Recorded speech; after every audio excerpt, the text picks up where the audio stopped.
आज हम देखते हैं अनुच्छेद 4। अनुच्छेद 4 जो है हमारा अनुच्छेद 2 और 3 के लिए महत्वपूर्ण है और पहली अनुसूची और चौथी अनुसूची के लिए महत्वपूर्ण है। पहली अनुसूची में क्या है, राज्यों का नाम है। और चौथी अनुसूची, यहाँ चौथी अनुसूची में क्या है, राज्यसभा के सीटों का आवंटन है। चौथी अनुसूची में पहली अनुसूची में है राज्यों का नाम। पहली अनुसूची और चौथी अनुसूची के संशोधन तथा अनुपूरक, अनुसांगिक और परिमाणिक विषयों का उपबंध करने के लिए अनुच्छेद 2 और अनुच्छेद 3। अनुच्छेद 2 में है कि राज्यों का निर्माण जो भारत के क्षेत्र में पहले से शामिल नहीं है, और अनुच्छेद 3 में है राज्यों का निर्माण जो भारत के क्षेत्र में पहले से शामिल हैं के अधीन बनाई गई विधियाँ उपबंध करने के लिए अनुच्छेद 2 और अनुच्छेद 3 के अधीन बनाई गई विधियाँ। पूर्वोक्त प्रकार की कोई विधि अनुच्छेद 368 के प्रयोजनों के लिए इस संविधान का संशोधन नहीं समझी जाएगी।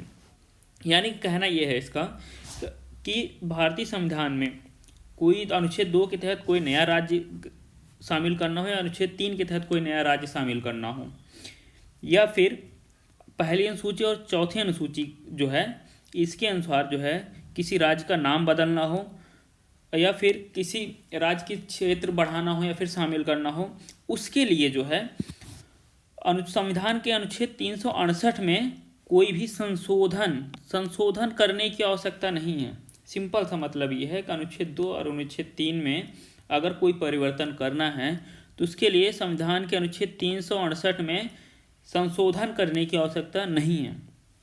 अनुच्छेद 2 तथा अनुच्छेद 3 में निर्दिष्ट किसी भी विधि में पहली अनुसूची चौथी अनुसूची के संशोधन के लिए ऐसे उपबंध अंतर्विष्ट होंगे जो उस विधि के उपबंधों को प्रभावी करने के लिए आवश्यक हों।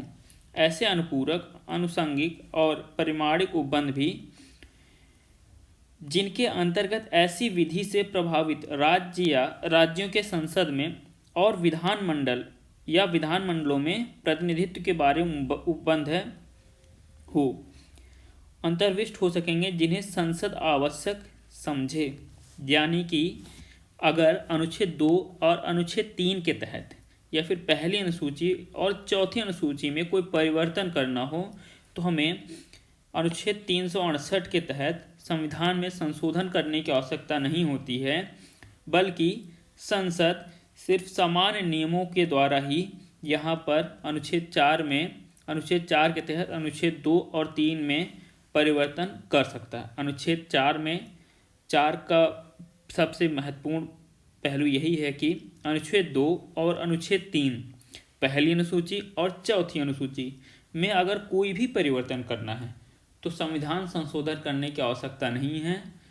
संसद चाहे तो केवल सामान्य नियमों के द्वारा ही इन सब में परिवर्तन कर सकती है। पहली अनुसूची क्या है, राज्यों के नाम।